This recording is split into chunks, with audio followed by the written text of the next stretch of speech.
सबसे पहले मैं स्वागत करना चाहता हूँ हमारे बीच में हमारे मुख्य अतिथि पूर्व विधायक माननीय श्री मोहित केरकेट्टा जी, हमारे अनिल कुमार मिंज जो हमारे रिटायर्ड आर्मी ऑफिसर हैं, श्री अनिल गुप्ता जी जो वो भी रिटायर्ड आर्मी ऑफिसर है, जो संभाग के अध्यक्ष हैं, हमारे जनपद के सदस्य बजरंग सिंह पैकरा और हमारे दजाक के सरपंच महोदय हृदय, श्रद्धेय father Edward, father Rashmikant, father Jerome, sister Regina, sister Gusta और यहाँ पर उपस्थित मेरे सभी प्रिय स्टूडेंट्स। आइए हम हमारे मुख्य अतिथि का एक बार स्वागत करेंगे। आइए हम जोरदार तालियों का स्वागत करें।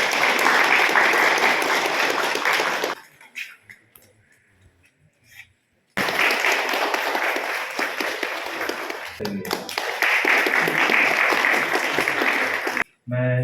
अभी मंच पे आमंत्रित करता हूँ आज के हमारे अतिथि अनिल कुमार जी को मंच पे आमंत्रित करता हूँ कि वे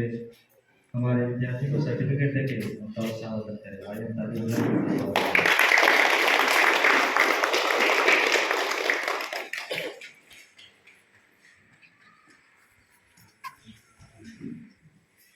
नंदलाल।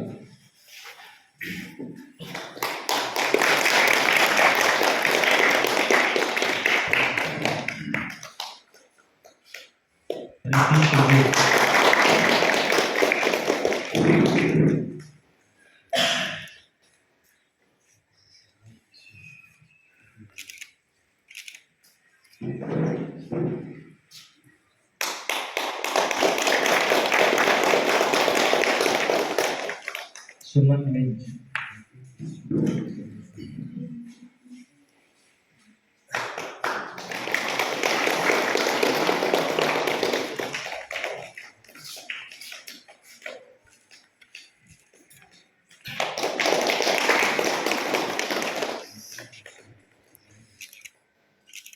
के सरपंच से मैं संपर्क किया और उन्होंने बताया हम भाई के बारे में, और जब मैं उनसे पूछा तो बोल रहे थे कि हमारे भाई जो रिटायर्ड आर्मी ऑफिसर है बहुत अच्छा बोलते हैं। तो मैं चाहता हूँ कि भी सुनना चाहते हैं, वे भी हमारे विद्यार्थियों के लिए दो शब्द उनको प्रेरित करने के लिए बोले। Okay, thank you sir. जय हिंद। आज के इस कार्यक्रम के मुख्य अतिथि माननीय हमारे पूर्व विधायक श्री मोहित केरकेट्टा जी और स्कूल के प्रिंसिपल जी और हमारे संभाग पूर्व सैनिक अध्यक्ष जी और यहाँ पे जितने भी उपस्थित सिस्टर्स और भी फादर्सगण और सभी अतिथिगण और हमारे प्यारे स्टूडेंट्स एवं युवा साथियों, आप सबों को जय हिंद, जय जोहार, जय भारत। तो मैं सबसे पहले बता दूं कि आज आपने मुझे ये मंच देकर मेरे दिल ही नहीं, मेरे हर वो पुरानी यादें आप लोग ताजा कर दिए। जब हम लोग भी एक स्टूडेंट लाइफ में एक जर्नी स्टार्ट किए थे और यहाँ से उठकर हम एक सैनिक के रूप में इस देश की सेवा करने के लिए, हमारे भारत माँ की सुरक्षा करने के लिए देश की सरहद पर 17 साल हमने इस देश की सुरक्षा में तैनात रहे। और मैं 2003 मार्च में इंडियन आर्मी में ज्वाइन किया था और मार्च 2020 में 17 साल पूरा करके रिटायर होके अपने गृह ग्राम मैनगढ़ी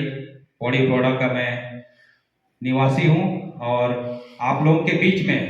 आज मैं अपने आप को पाकर बहुत ही प्रसन्नित हूं और बहुत ही गौरवान्वित हूं। शब्दलेस हो रहा है कि आपने जो मुझे आज यहाँ आने का जो एक सौभाग्य प्राप्त किया और आप लोगों के बीच में कुछ अपनी जो एक्सपीरियंस है और हमारे युवाओं को एक मोटिवेशन देने के लिए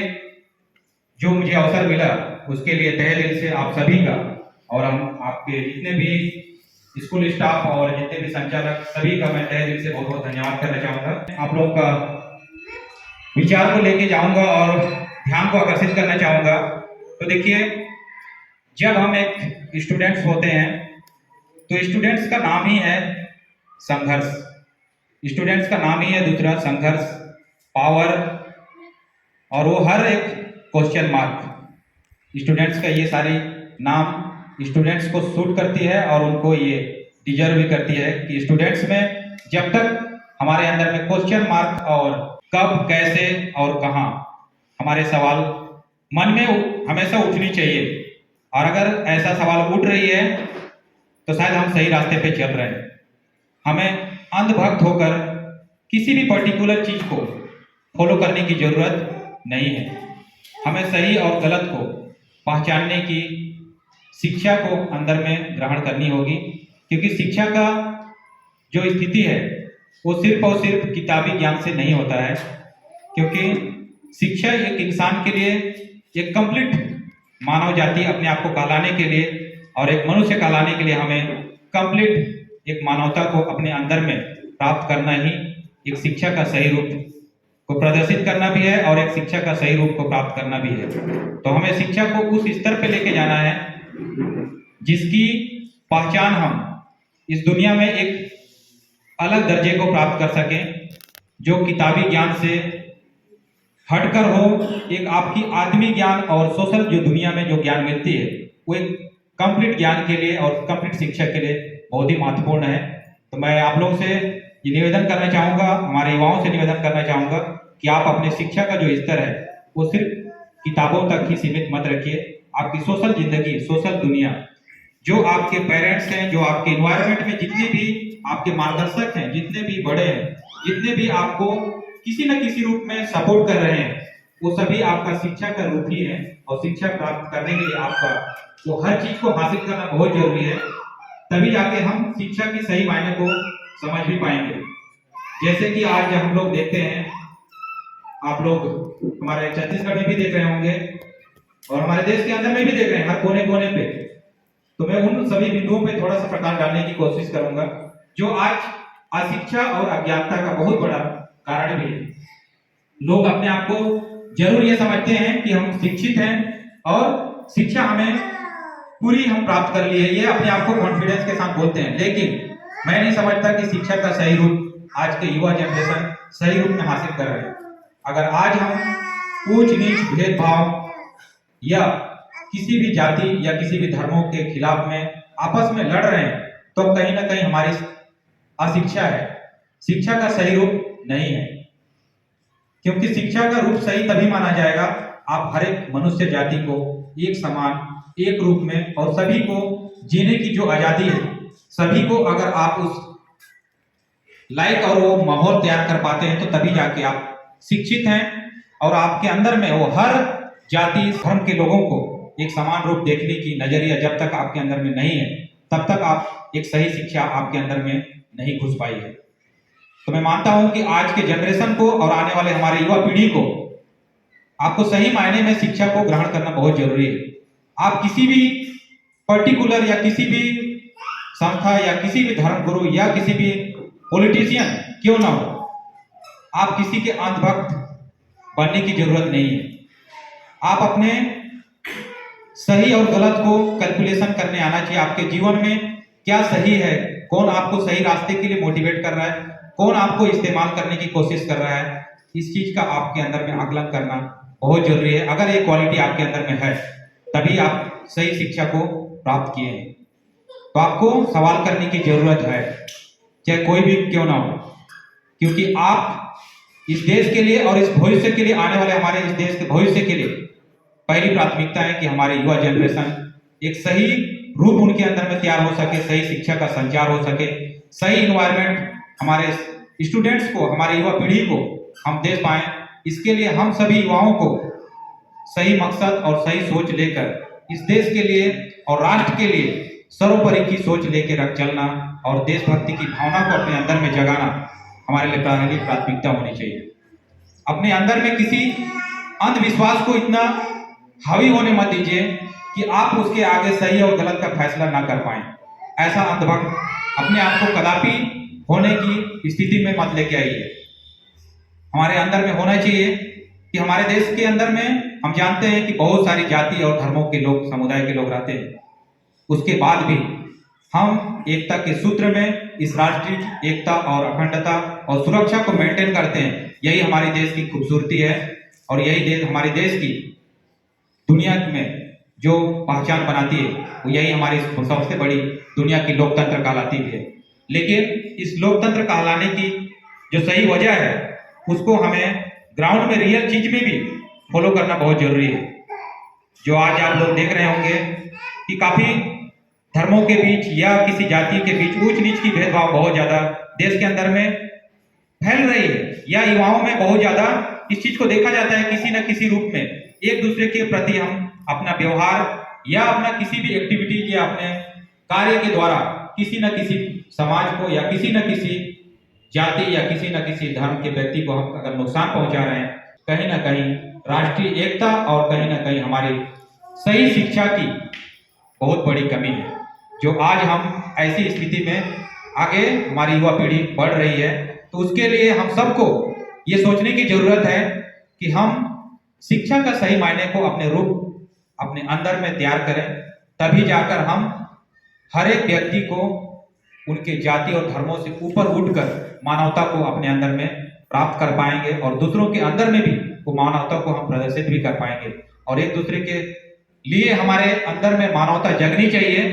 और हर एक व्यक्ति के प्रति, हर एक समुदाय के प्रति, हर एक जाति धर्मों के प्रति हमारे अंदर में वो सम्मान जगनी चाहिए। तभी हम एक मनुष्य जाति कहलाने का हक भी रखते हैं और उसके लायक भी हैं। नहीं में हमारी शिक्षा, हमारी उपलब्धि, चाहे हम किसी न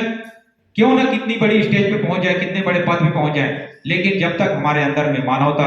और एक दूसरे के प्रति हमारे अंदर में रिस्पेक्ट और एकता की भावना और भाईचारे की भावना अगर नहीं है, तो कहीं ना कहीं हमारी शिक्षा की बहुत बड़ी कमी है। तो इसके लिए मैं आप लोग से, युवाओं से विशेषकर, और हम सभी युवाओं से और देश के युवाओं से और जनता से भी यही मैं अपील भी करना चाहूंगा कि आप लोग अपने अंदर में सही शिक्षा को ग्रहण कीजिए और अपने अंदर का जो सही रूप है, सही जो आपके अंदर में इंसानियत का रूप है, उसको प्रदर्शित भी कीजिए। जब तक आप अपनी इंसानियत को बाहर लेके नहीं आते हैं, तो कहीं ना कहीं आप किसी भी ऐसे चीजों पे अपने आप पे हावी होने देते हैं जिससे आपकी इंसानियत को नुकसान पहुंचती है, आपकी इंसानियत को धूमिल करती है। जैसे आप देखते होंगे कि एक सैनिक, अगर आज हम देश के बॉर्डर पे या देश के हर कोने कोने पे एक व्यवस्थित और एकता के सूत्र में बंधे हैं, तभी जाकर हमारा देश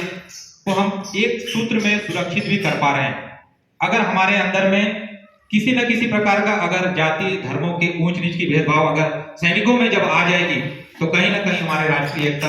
और हमारा देश को बहुत बड़ा एक खतरा भी हो सकता है। तो ये चीज सैनिकों में नहीं पाया जाता है, क्योंकि सैनिक सभी धर्मों को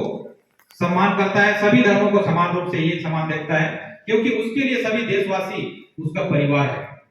उसके लिए कोई जाति धर्म ऊंच नीच काला गोरा मायने नहीं रखती है। हमारे लिए राष्ट्र सर्वोपरि और सभी देशवासी हमारा परिवार का हमारा ये उद्देश्य रहता है। और हमारा जो जीने का तरीका है वो सभी देशवासियों के लिए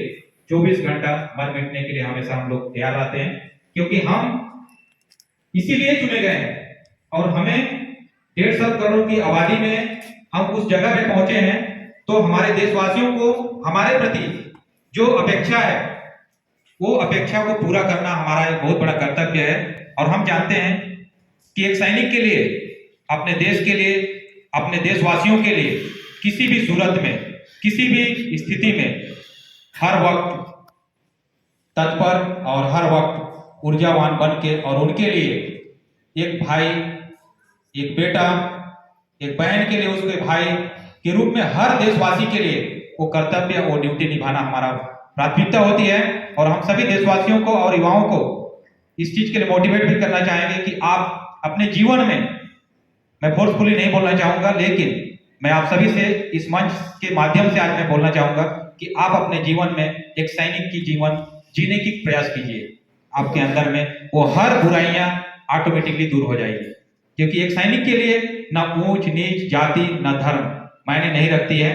आपको हमेशा एक राष्ट्र सर्वोपरि और राष्ट्र धर्म को प्राथमिकता लेकर हम सभी का सम्मान करते हुए आगे बढ़ें और एक दूसरे के साथ भाईचारा लेकर अपने जीवन को व्यतीत करें। इससे बेटर हमारी मानव जाति हो नहीं सकती है। और इस राष्ट्र के लिए भी राष्ट्रीय एकता और सुरक्षा के लिए सबसे बड़ी ताकत है